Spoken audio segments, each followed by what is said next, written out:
Hi, how are you all doing? Thanks very much for all your input, all your comments and one thing and another. It's much appreciated and it's encouraging. If you haven't subscribed, please subscribe too, because that gives a little bit of a wider audience and hopefully a little bit more of a feedback and more things to talk about. A lot of you have asked, how did I learn to play bass without YouTube? I think Gordon Tate was one of the people that asked me that. Well, Gordon, it was on a wing and a prayer, really. I had guitar lessons and I learnt the basic basis of chords, triads mainly, minor scales, major scales, and a little bit about reading, a little bit of musical theory, but not a lot. And there's this very famous songwriter, I'd say country songwriter, but songwriter, a guy called Lyons-How I. He wrote a lot of pop songs. And he had coined this phrase in the 50s, a thing called 3 chords and the truth. And that is what I learned 3 chords and eventually 5 chords and set off on my career. And I learnt the changes by listening to the music that I was playing at the time, which is, rock and roll, and then, as I say, blues, country. Became interested in jazz, and I developed a right-hand technique. I felt like the bass, my feeling for the bass was I could pick that song up, drive the guitar player to greater heights, make the drummer play louder and complement the singer, and that was what I did.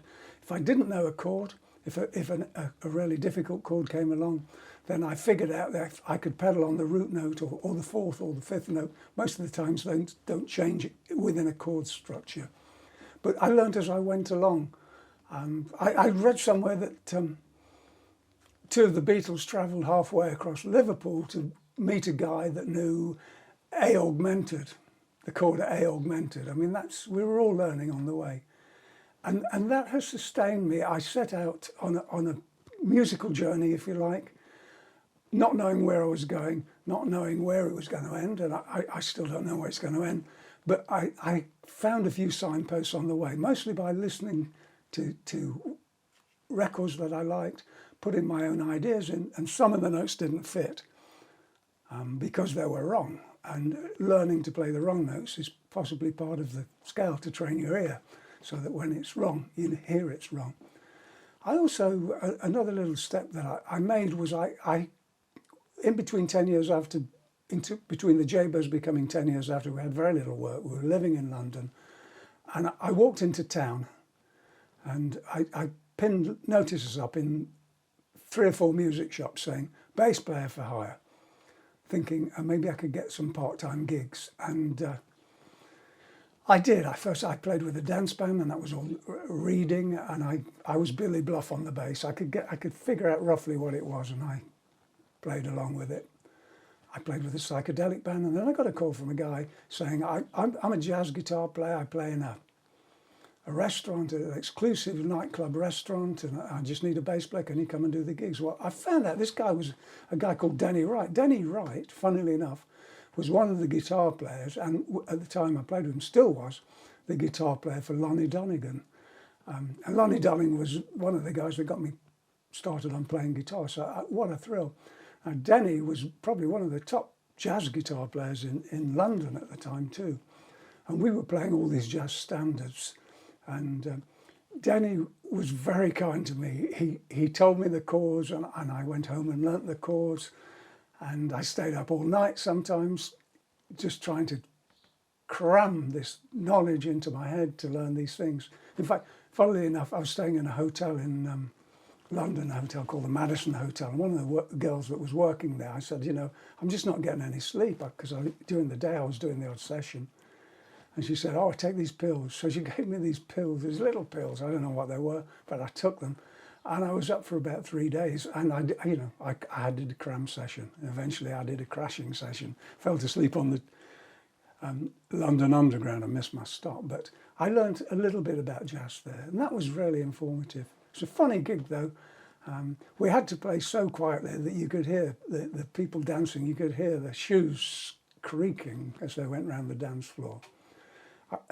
When Danny went off and got a gig, with Lonnie somewhere, and he said, well, you put a dep in, get a dep in. I got Alvin in on that, and Alvin crammed the chords too.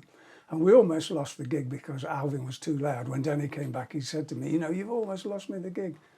But that was an informative part. That's why I learned a little more, but mostly listening by ear, you know, try and listen. And I'm going to come back to a little bit more about listening by ear in a second when I talk about YouTube. YouTube videos, learning on YouTube. With YouTube now, it's an absolutely fantastic thing because you can go on there and you can learn all the fundamentals about music, all the tricks, all the things, all the intervals, how this guy played that, how this guy played that. There are so many tutoring things that will start you off on a course.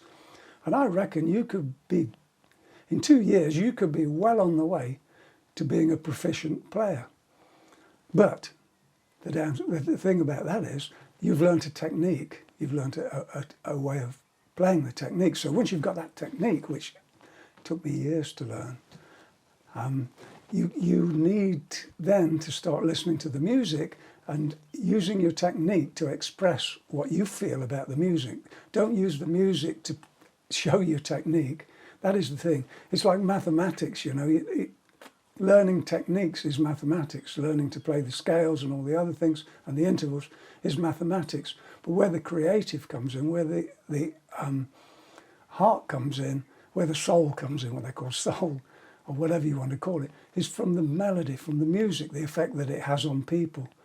And so once you've learned all those techniques, what's the best part to play to a song? Listen to the song and let the song tell you what to play.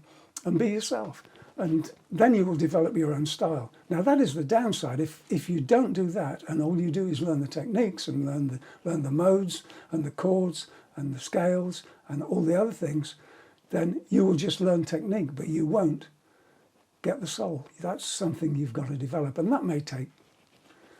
Some people have it immediately, don't they? Some people take years. Some people never get it. But the beauty of it all is, it's. How can I say? It's fun. So what you should do is learn, practice, listen, play, and never stop learning because, after all, it's enjoyable, isn't it? It's really enjoyable. I'm always learning. I'm always trying to do things, but you try and be yourself in a way. I played on a session up in New York City after living in Nashville for a while and learning to tone down my playing and play tastefully, etc. It was a Leslie West record.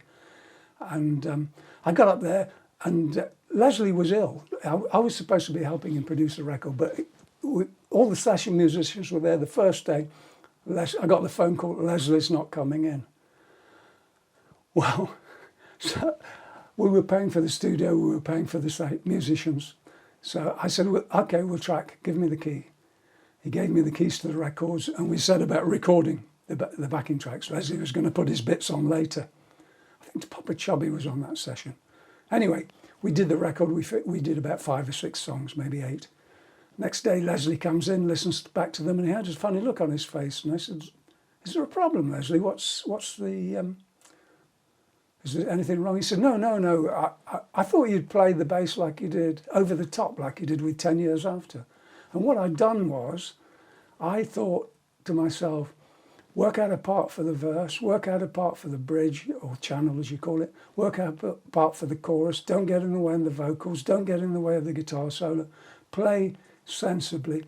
I was playing to a technique, in a style of music that I thought I should be doing, and what he wanted me to do was to be myself, to express the song the way I felt about it. And it could be wrong. You could be doing it wrong, but you'll learn that, or you'll be out of work very quickly, one or the other. I've been very lucky. I'm not a technical bass player. As I say, I set out in the dark, not knowing a little bit of a way, got a few directions on the way, and was very lucky. I trusted my intuition, and that's how my style developed. I think the best thing that anybody could say about me would be, I really liked your playing. It inspired me to take up the bass, and that could be because they thought if this guy can be successful doing it, Anybody can, but that doesn't matter. I think it's communication. Communicate the way you feel. Play for the song. Let the song tell you what to play, and go for it. Just go for it. But look at those YouTube things now. Use them. Just use them, but be aware. Let your heart tell you what to play, not your technique. That's it. Take care. Speak to you soon. Have a great week. Bye.